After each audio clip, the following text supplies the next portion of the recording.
the defense of the American combat base at Khe Sanh was given the code name Operation Scotland.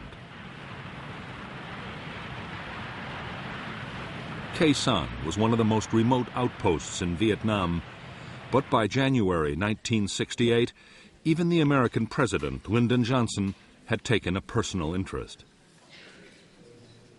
With the Marines facing a full-scale siege by the North Vietnamese army, the question was being asked, should the base be held, or should it be quietly abandoned?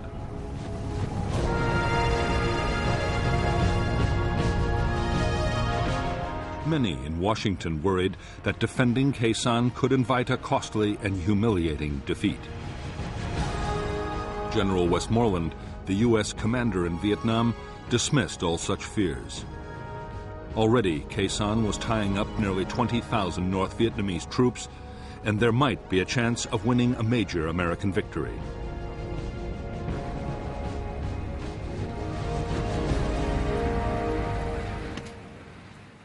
General Rath von Tompkins, the new commander of the 3rd Marine Division, was also convinced that the base could and should be held. To boost the defenses, he had sent a 3rd Battalion of the 26th Marines as reinforcements. They were directed to Hill 558, from where they could provide fire support. There were now 5,000 American troops at Khe Sanh.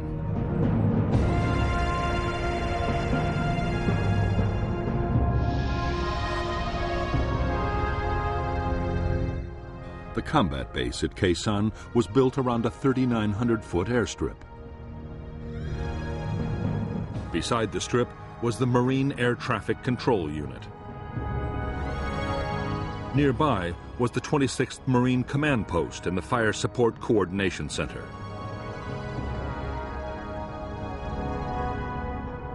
At the eastern end of the base was the main ammunition dump, with a secondary dump to the west.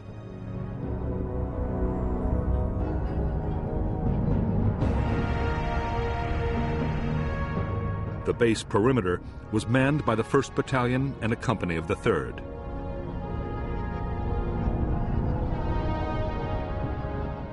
There was also a forward operating base run by Special Forces. The infantry were backed by tank and anti-tank units and an artillery battalion of the 13th Marines.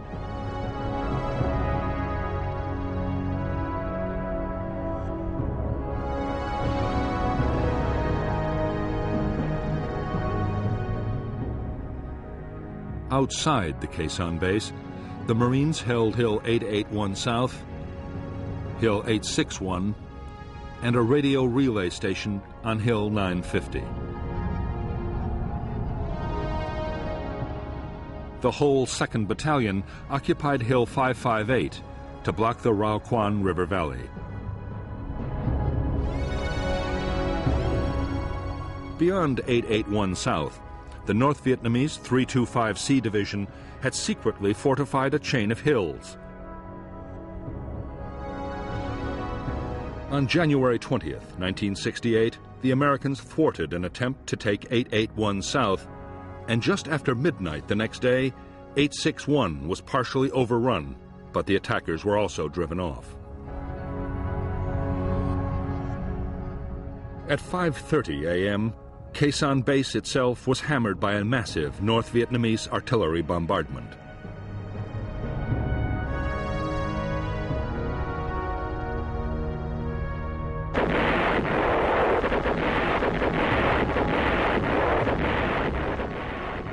The shattering barrage of shells, mortars, and rockets, which slammed into the Marine combat base at 05:30 on January 21st, signaled the start of the battle for Khe Sanh.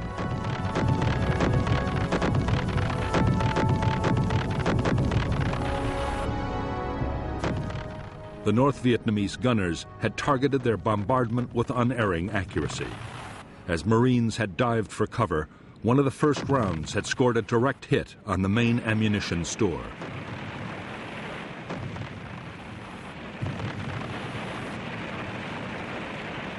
The number 1 dump stored 1,500 tons of artillery and mortar rounds, 90% of the base's entire stock, or 10,000 rounds.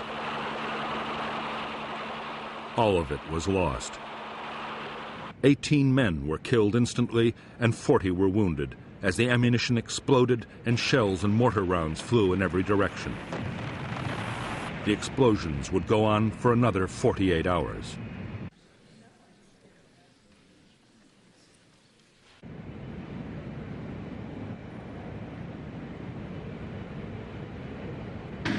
Even at the height of the chaos, the Marines were still able to fire their mortars and guns against the enemy batteries.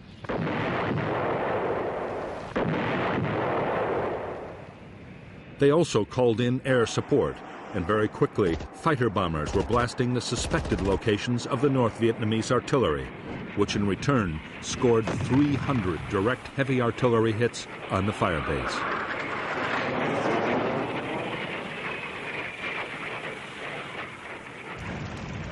As the bombardment of the base reached a crescendo, the 26th Marines commander, Colonel David Lowndes, expected a massive North Vietnamese ground attack at any moment.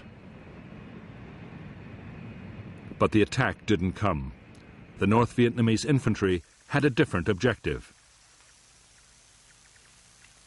The target was Khe Sanh village, 3 miles from the Marine combat base.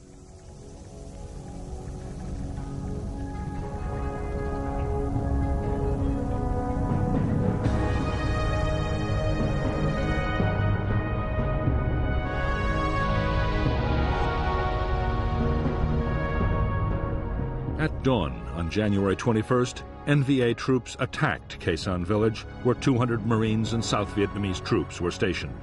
The North Vietnamese attackers were a 400-man battalion of the 66th Regiment. The battalion attacked twice, but in the face of powerful American artillery and airstrikes, failed to take the village.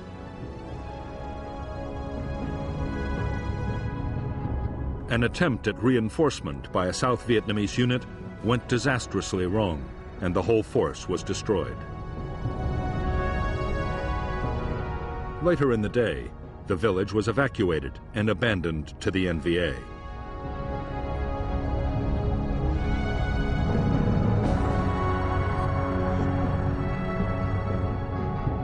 Later that evening, Khe Sanh base itself was probed by a North Vietnamese assault unit. L Company of the 3rd Battalion drove off the attack. The following day, the base's western flank was reinforced by the newly arrived 1st Battalion of the 9th Marines, deployed at a quarry a mile from the perimeter. A platoon was detached from the battalion to occupy the nearby Hill 64.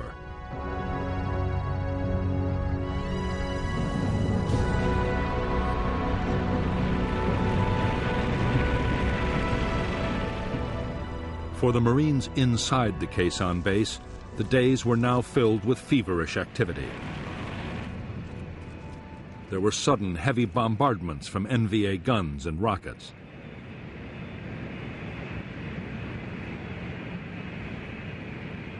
The massive damage done by the first barrage still had to be repaired.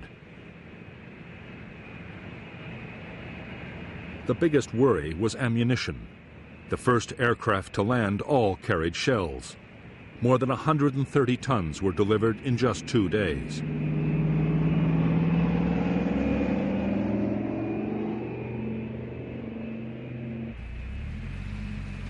Reinforcements arrived too.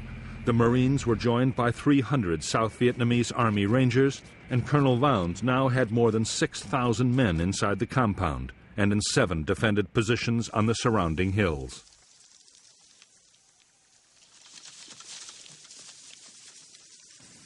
While the Marines at Khe Sanh braced themselves for the attack that was surely coming, General Westmoreland warned Washington that the battle could be the turning point of the whole war.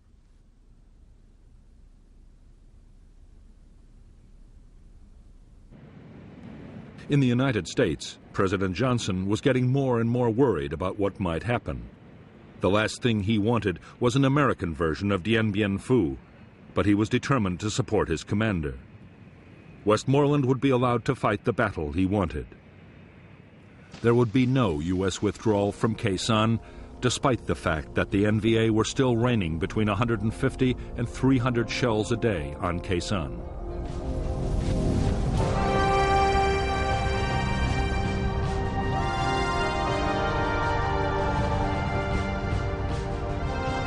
It was the awesome potential of American air power that convinced U.S. military leaders that Khe Sanh could be defended.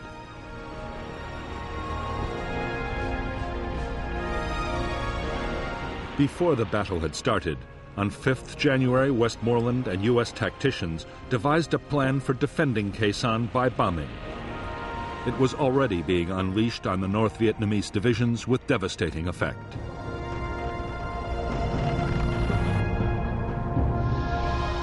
The Americans called it Operation Niagara.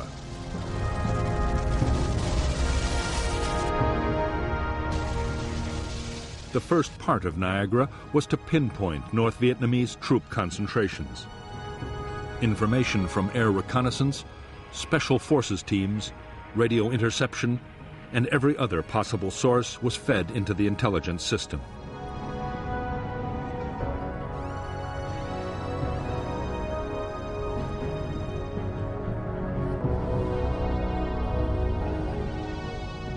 Niagara also deployed the most advanced and secret surveillance technology in the world.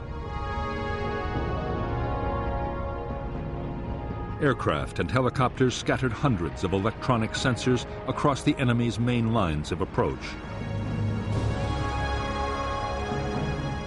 They could detect the movement of troops and send signals to alert the Americans.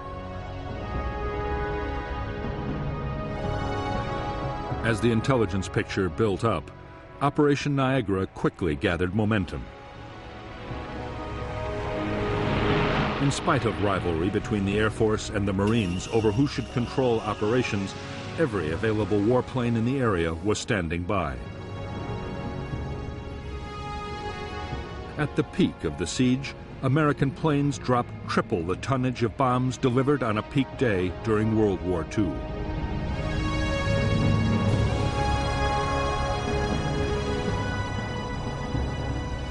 Added to this, fighter bombers would deliver 54,500 tons of napalm alone.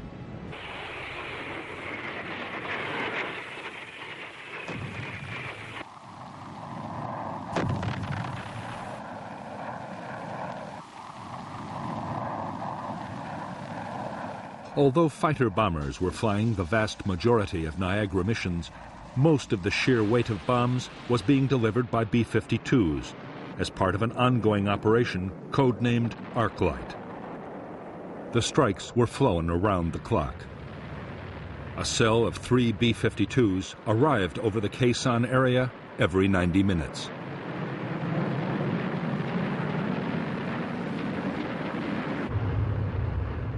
The giant heavy bomber was able to carry a massive 27 tons of bombs. The aircraft dropped their loads from 30,000 feet, high enough so that the planes couldn't be seen or heard from the ground.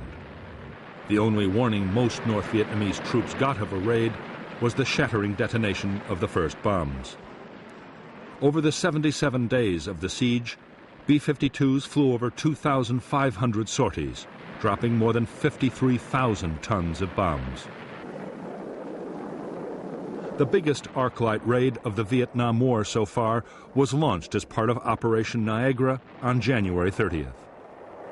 American radio direction finding seemed to have discovered North Vietnamese Army headquarters for the Khe Sanh offensive. Whether it was or not, no one is sure, but the site was annihilated by 2 B-52 raids in a single day.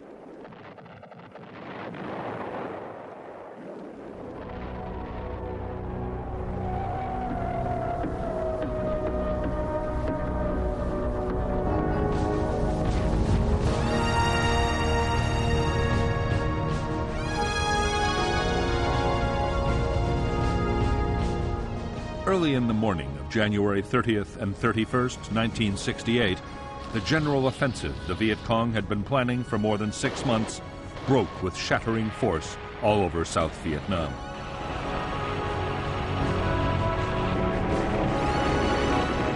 As tens of thousands of Viet Cong attacked towns, cities, and military installations, American commanders were stunned by the sheer scale of the assault.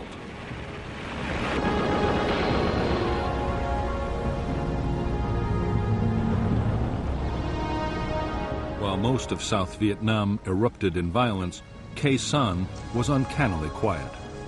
A North Vietnamese army defector had confirmed that there was to be a major attack, but nothing had happened yet.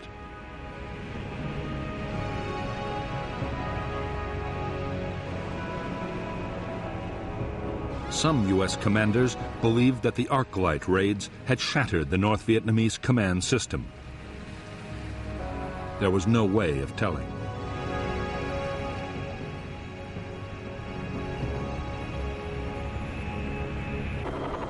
As the tide of the Viet Cong's Tet Offensive swept over South Vietnam, most of the advance was being countered by the South Vietnamese army.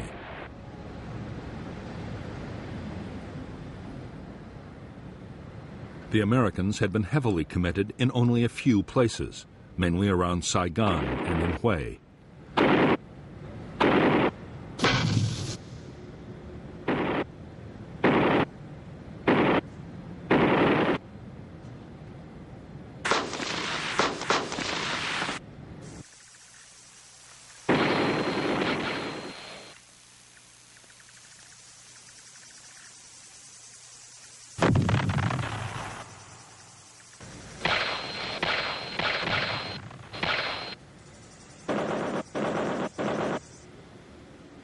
General Westmoreland was holding back his forces, still convinced that the main attack would come at Khe Sanh.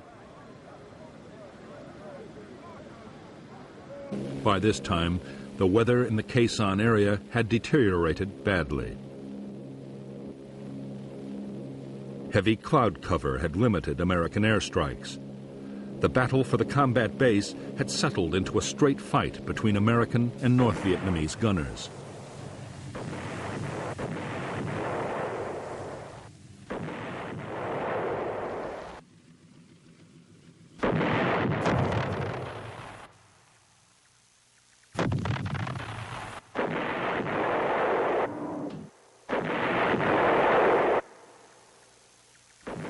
The busiest time for the American guns was after dark, when the NVA were most active. Every night, the Marines laid down concentrated patterns of fire on likely areas.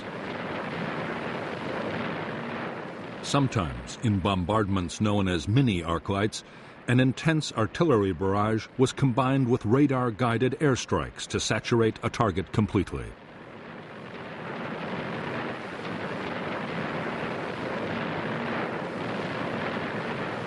As for the North Vietnamese artillery, most of the guns, rockets, and mortars were by now in place. Getting them into position had been a massive job. Northern troops had also sighted hundreds of ammunition dumps around Khe Sanh and across the border in Laos.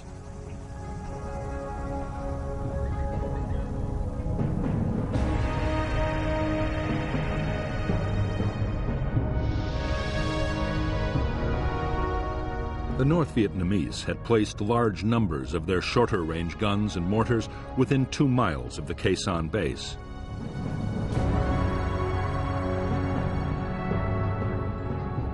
Most of the big rockets were fired from Hill 881 North. The heavy guns were much further away, on Hill 305, and in caves on the slopes of the Ko Rock Mountain across the border in Laos. While they could hit the Americans, the Marine guns didn't have the range to hit back. Even the Army's big guns on the Rock Pile and Camp Carroll couldn't reach the NVA's heavy batteries.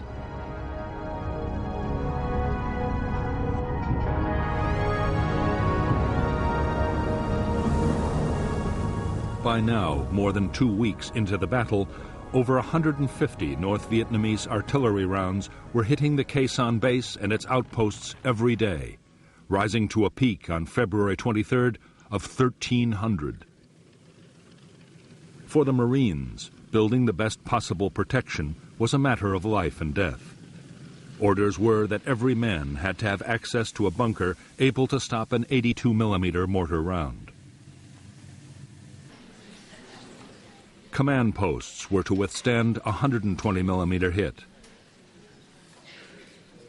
As for the heavy shells of the NVA's biggest guns, nothing could stop those.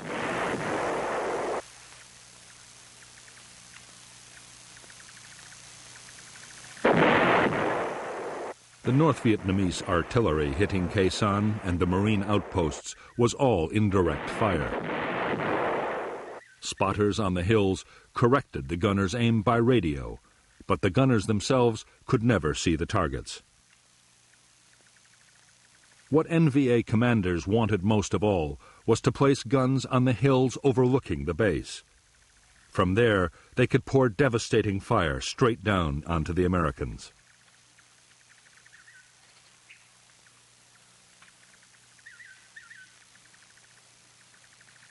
On February 5th, 1968, the American chain of electronic sensors detected a large-scale NVA movement. The activity seemed to point to an imminent attack on Hill 881 South. The U.S. reaction was a massive Niagara raid. Whole North Vietnamese units were caught in the open as the entire area around the hill was devastated in a massive storm of bombs.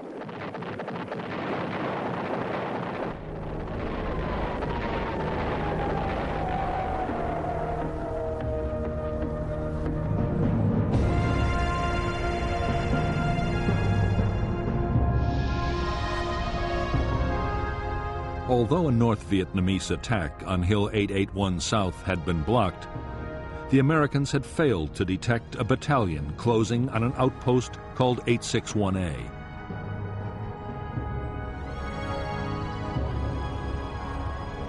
There, a single Marine company drove off two determined assaults as artillery fire destroyed the follow-on waves of NVA troops.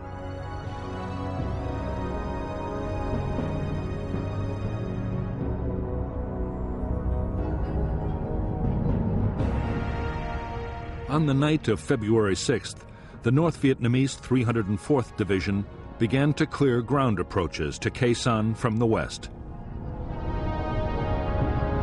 The first objective was the American Special Forces camp at Long Vây, manned by a handful of U.S. troops and a battalion of South Vietnamese local militia.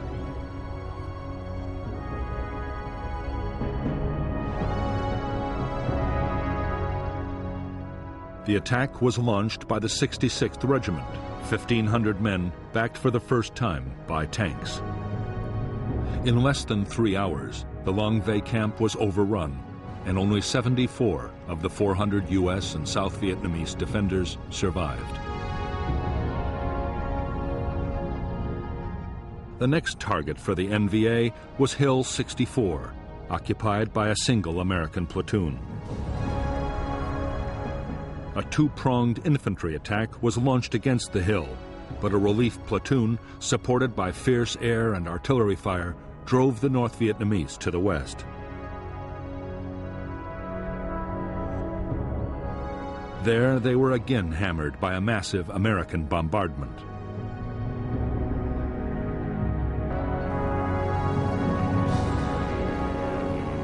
Even though the NVA had again failed to take any more American hill outposts and had lost hundreds of men in the attempt, they had at least captured Long Vây.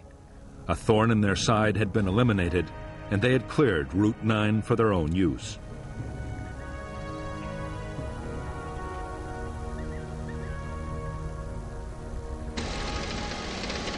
Artillery reinforcements, including 130mm guns, could now be brought much closer to the Khe Sanh base.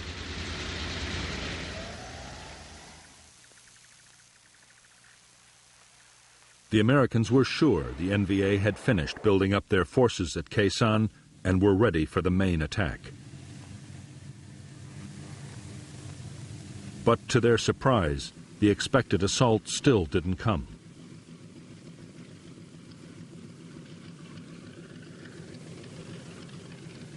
Instead, the siege settled down to a deadly daily duel fought by artillery and aircraft. At the same time, the North Vietnamese began to launch frequent small-scale probes against the base perimeter.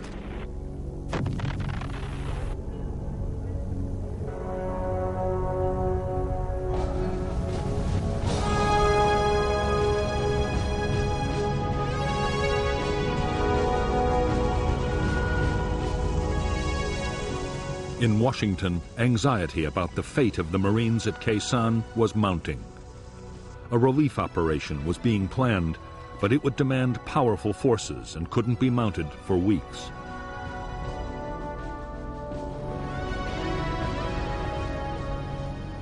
The weather was still too poor. Meantime, if the base's air bridge was cut, it would be all over for Khe Sanh. The troops manning the base needed ammunition, food, and medicines.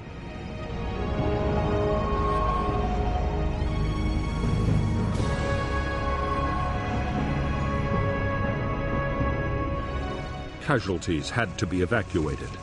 Men finishing their tours of duty had to be flown out and replacements brought in. The main base alone needed 160 tons of supplies a day just to keep on fighting.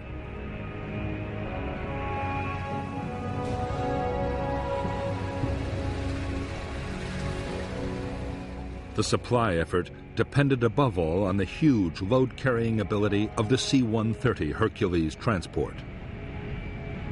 The aircraft was able to carry up to 20 tons of cargo, but for that very reason, it needed most of the strip to land and took time to turn around.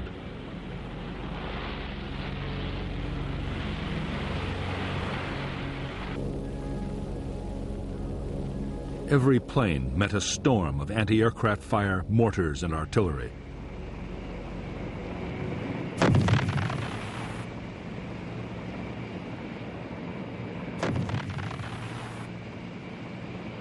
On February 11, 1968, the North Vietnamese anti-aircraft gunners scored their first major success against a Marine KC-130 Hercules landing at Khe Sanh. The plane was carrying a cargo of helicopter fuel and burst into flames. 6 of her crew were burned to death. The loss of the C-130 marked the end of attempts to land very large aircraft at Khe Sanh. Smaller, more nimble planes, like the C-123 Provider, as well as Marine helicopters would still come in. But without the big loads of the Hercules, the base would never survive. Other methods would have to be tried. The most successful new method was called LAPES, the Low-Altitude Parachute Extraction System. The Hercules flew only 5 feet above the runway while a parachute snatched the cargo pallets out of the hold.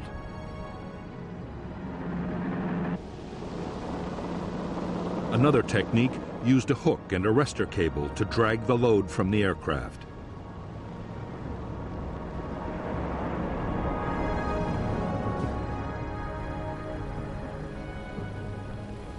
In February 1968, appalling weather with ground fog and low cloud stopped all low-altitude deliveries. The only option was to parachute supplies into a drop zone just outside the perimeter. Several thousand tons would arrive this way, but still for the Marines, bad weather invariably meant tight rations.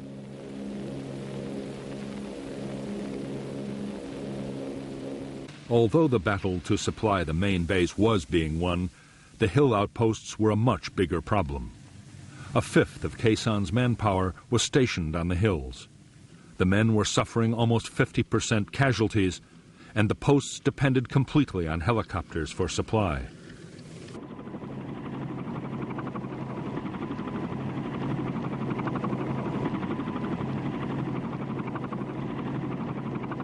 For the crews of helicopters supplying the hill outposts, every mission was a gamble with death.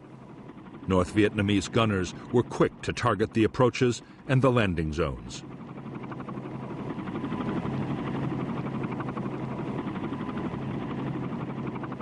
Anti-aircraft fire followed the helicopters in, and as soon as they landed, mortar crews and machine gunners opened up.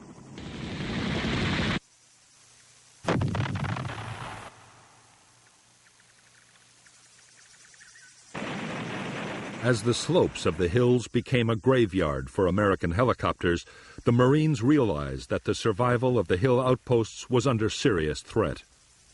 And if they fell, the main base couldn't last for long.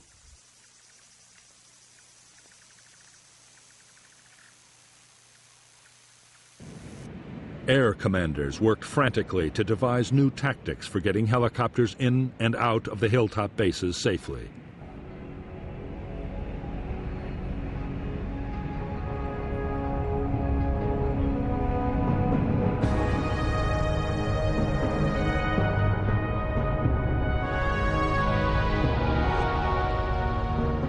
The tactics the Americans devised depended on swamping the enemy anti-aircraft guns and mortars around a landing zone with a high-speed assault.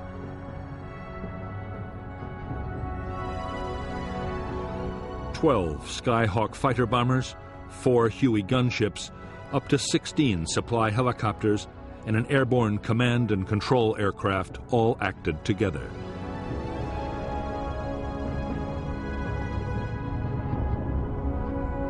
The first stage was for 4 Skyhawks to hit North Vietnamese positions with bombs and napalm.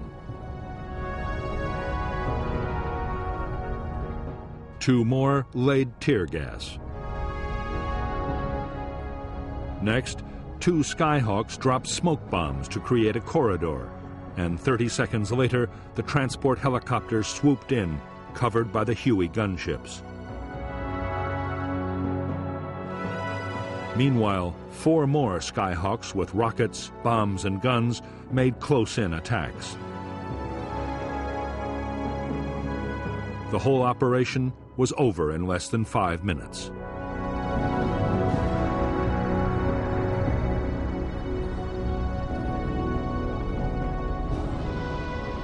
The new tactics quickly earned the title Super Gaggle because the helicopters looked like an oversized flock of geese.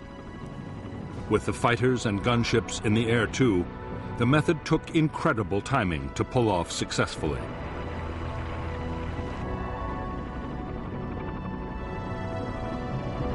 But it worked.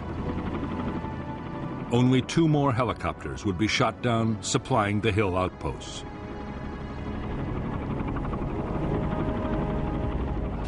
By now, the strain of the long siege was beginning to tell on the troops at Khe Sanh.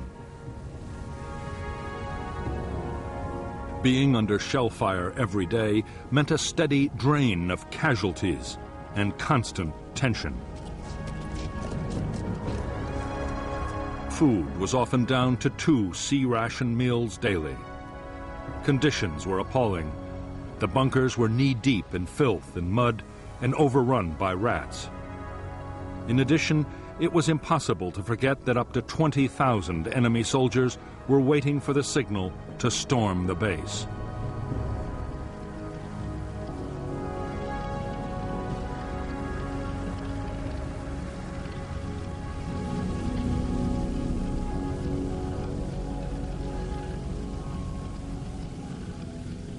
To stop the men brooding about their possible fate, officers and NCOs kept the troops as busy as possible. Digging trenches, filling sandbags, and improving bunkers was a big part of every day.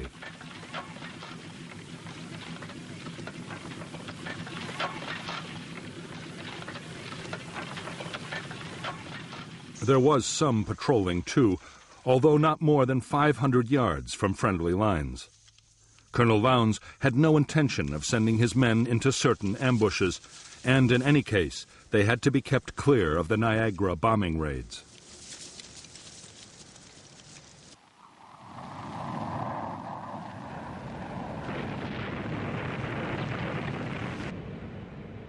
On the base perimeter, the watchword was constant vigilance. The North Vietnamese were probing the defenses with infantry and sapper teams. The Americans were facing assaults of up to 200 men at a time, as the enemy tested for weaknesses in the line. The Marines were also plagued by hidden machine gun nests, which could open up at any moment, day or night.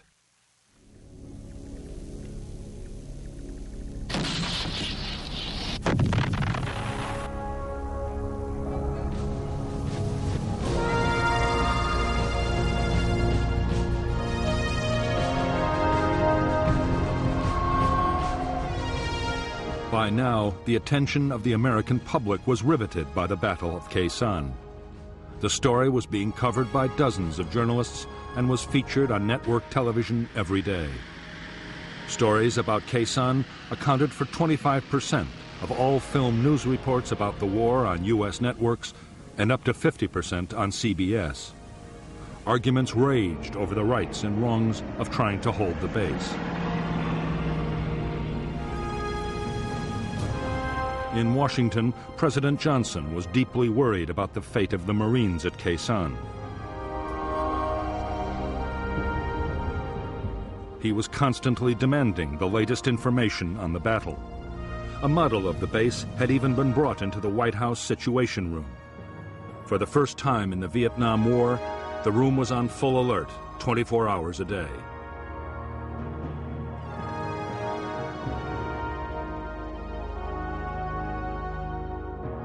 A multitude of doubts and fears haunted the president and his advisors.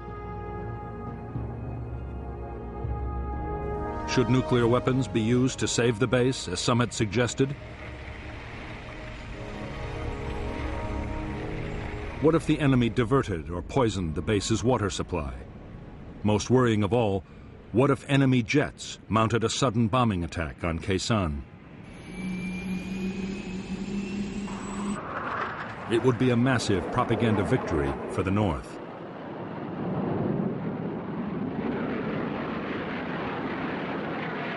Although North Vietnamese aircraft did penetrate to within striking distance of Khe Sanh, they made no attempt to attack the Marine base. American air defenses over the DMZ were far too strong.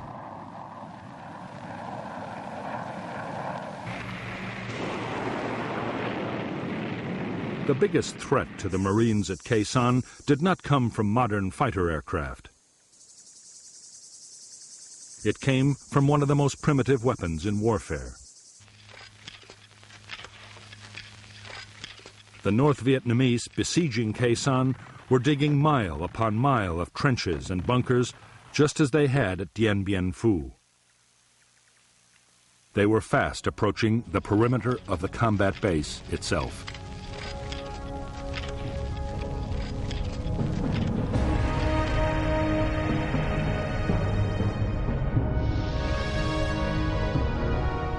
Already there was a major system of North Vietnamese fortifications on Hill 471, less than 2 miles to the south of the Khe Sanh base.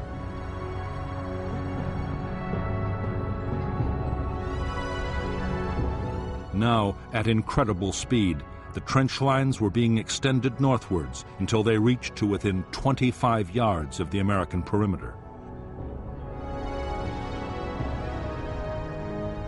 Another line of trenches and bunkers was creeping across from the southeast.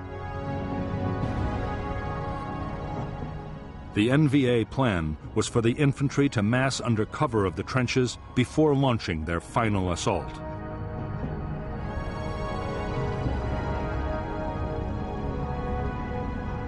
By the last week of February 1968, few Americans inside Khe Sanh doubted that the big North Vietnamese ground assault would have to come soon. The moon was in its darkest phase, and a night infantry attack would have a good chance of overwhelming the perimeter defenses. Smashing the enemy trench lines was an absolute priority.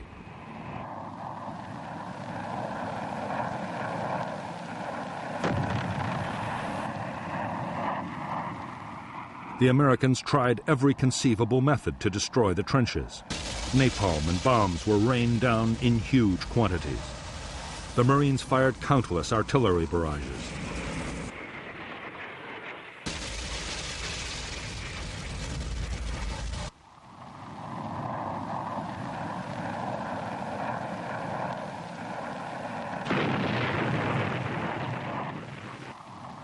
But the Americans had little success.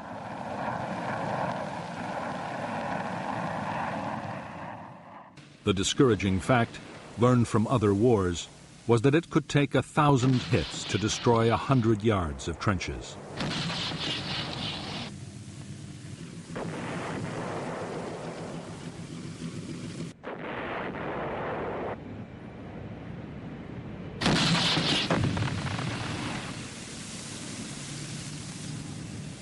In the end, the answer lay with the B-52s. Up to now, arc-light raids had been kept more than 2 miles away from the base perimeter. On February 27, 1968, the restriction was lifted.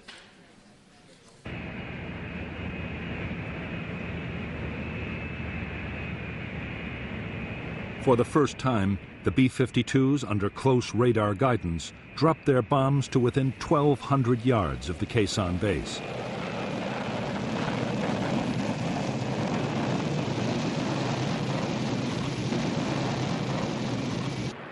The effect was shattering. There was massive damage to the North Vietnamese trenches and bunkers.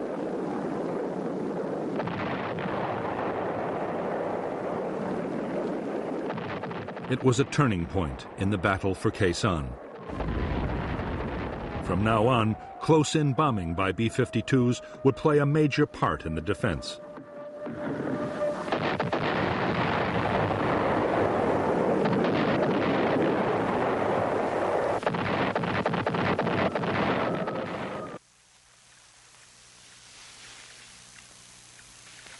The sudden increase in North Vietnamese activity around Khe Sanh had left no one in any doubt that the climax of the battle was near. A few days before, a Marine patrol trying to get information had been almost wiped out. North Vietnamese traffic along Route 9 from Laos had also risen to a new peak. Enormous quantities of supplies were being rushed to the Khe Sanh divisions for the final assault.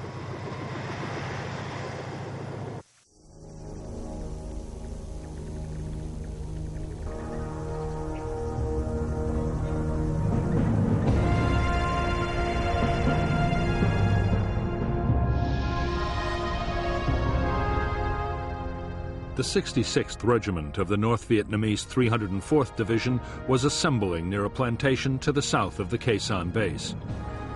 Units were also massing near an old French fort. On the night of February 29th, a battalion of the 304th NVA Division assaulted the 37th Arvin Rangers at the eastern edge of the camp, a diversion to cover the unexpected and imminent withdrawal of all NLF troops from Khe Sanh. The American defense was to coordinate strikes by artillery, fighter bombers, and B-52s on 3 main areas through which the attacking NVA had to pass. Then, as the final assault waves approached the base, Khe Sanh's own defensive fire plan was unleashed.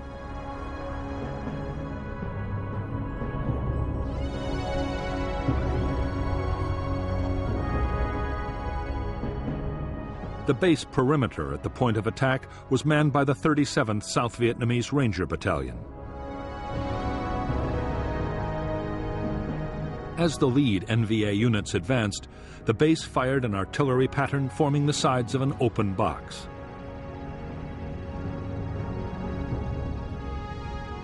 A creeping barrage was then walked up and down inside.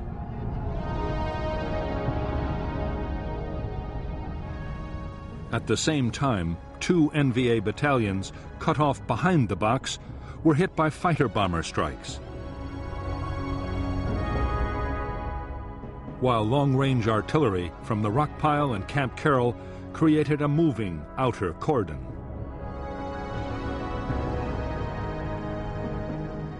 The North Vietnamese troops, who survived to emerge from the open end of the box, then faced the direct fire of the South Vietnamese Rangers.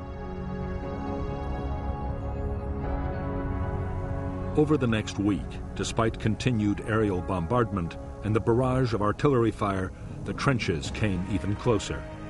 Then, for no apparent reason, they stopped. On March 6th, with the Marines still waiting for the final assault, many of Jap's troops stumbled away through what was left of the jungle, an area of land that had received 100,000 tons of bombs, the heaviest aerial bombardment on a single piece of land in the history of warfare. The next 3 weeks were relatively quiet around Khe Sanh. American air activity increased steadily as the weather improved, and more NVA units began to withdraw into Laos. But the battle for Khe Sanh was not yet over. On March 22, 1968, there was a sudden explosion of violence. Without warning, a massive North Vietnamese bombardment, including huge numbers of heavy shells from the Ko Rock Mountain, slammed into Khe Sanh. More than 1,000 rounds hit the base at the rate of 100 every hour. At the same time, the electronic sensors around Khe Sanh again indicated NVA movements, and the Americans replied with heavy bombing.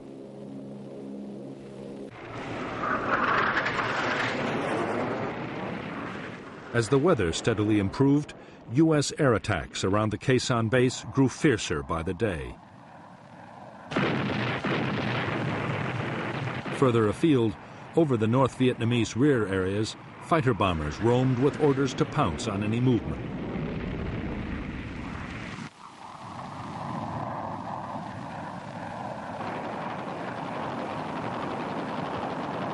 For the North Vietnamese, the situation could only get worse. General Giap was forced to concede that Khe Sanh could not now be taken. By this time, the Marines were mounting small but aggressive attacks out of the base.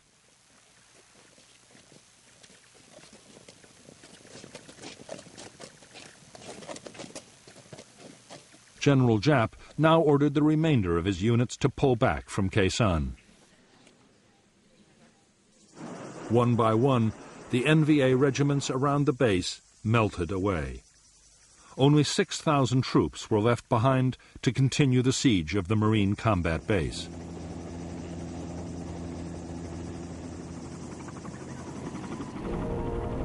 Although fighting would go on, the worst of Khe Sanh's ordeal was over.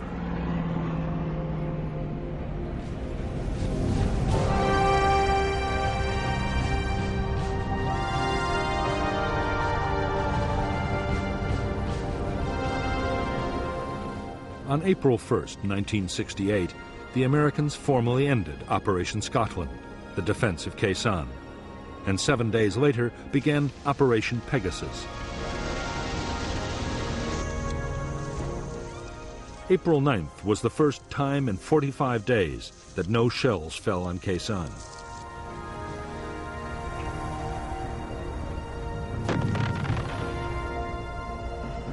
The aim of Pegasus was to reopen Route 9, the road linking Khe Sanh to the other American bases along the demilitarized zone. As well as the Marines, Pegasus deployed the 1st Air Cavalry Division, the most mobile American unit in Vietnam.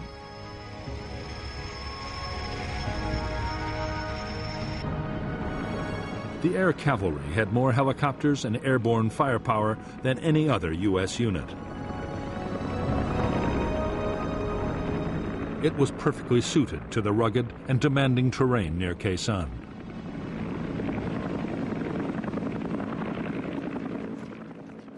For Pegasus, the division's commander, Major General John Tolson, was also given the 1st Marine Regiment, a South Vietnamese airborne task force, and the 26th Marines in Khe Sanh.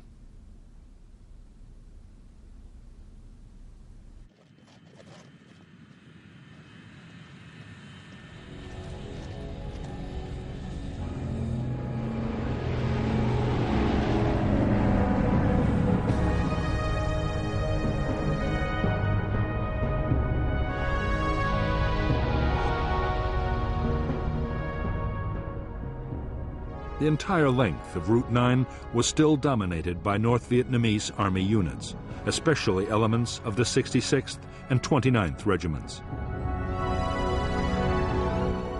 For Operation Pegasus, the Americans built a main base for the air cavalry at Landing Zone Stud. The Marines would operate out of Ka Lu.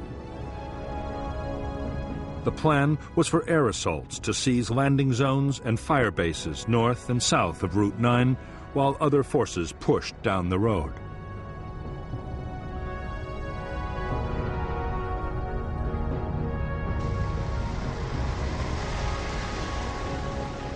Although the weather was poor for fighter bombers, the weight of American firepower supporting Pegasus was still enormous.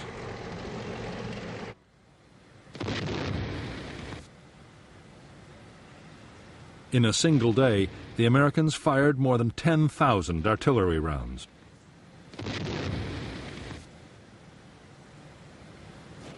Before the operation was over, B-52s launched 45 arc-light strikes. The American offensive was unstoppable. By April 5, 1968, the air cavalry had forged past Khe Sanh and established landing zones west and south of the combat base.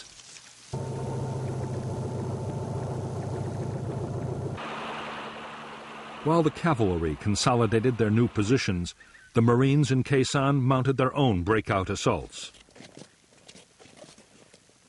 There was strong resistance from battalions of the North Vietnamese 66th Regiment, which mounted fierce counterattacks, but the Marines succeeded in taking Hill 471.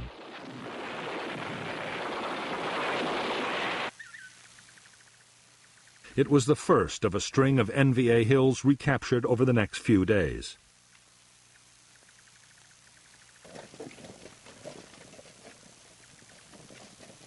On April 8, 1968, the air cavalry and the 26th Marines at the combat base linked up, formally ending the siege of Khe Sanh.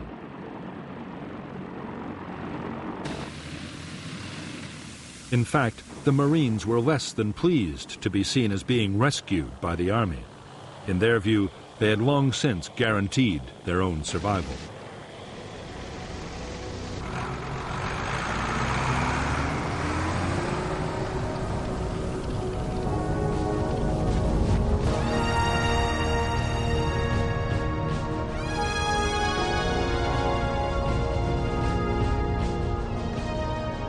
The 77-day siege of Khe Sanh had turned into the biggest single battle of the Vietnam War. The official assessment of the North Vietnamese Army dead was just over 1,600, with 2 divisions all but shattered. But thousands more were probably killed by bombs and left no trace of ever having existed.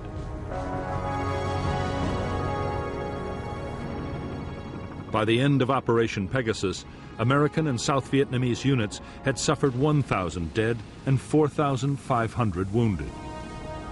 But official figures state that under 250 had been killed at the Khe Sanh combat base and its outposts. In the aftermath of the battle, General Westmoreland had high hopes that the next phase would be the thrust into Laos he had long advocated.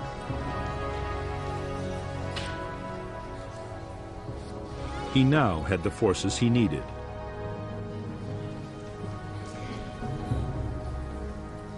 But Westmoreland's hopes for a great campaign to follow up his victory at Khe Sanh were soon dashed.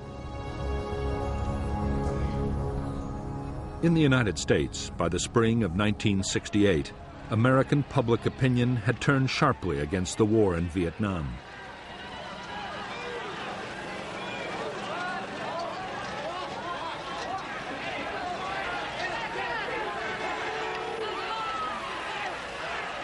The shock of the Tet Offensive had led many to believe that the U.S. would have to withdraw sooner or later. Under severe pressure, President Johnson had promised to search for a negotiated peace. He ruled out any big troop increases and any widening of the conflict.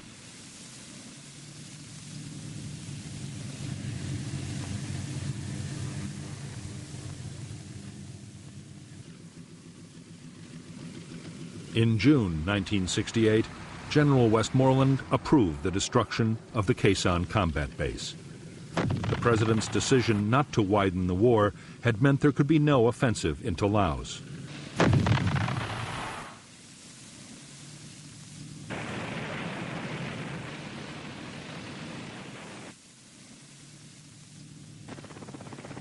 Nor was the base needed for defense, as there were now strong and highly mobile American forces in the area.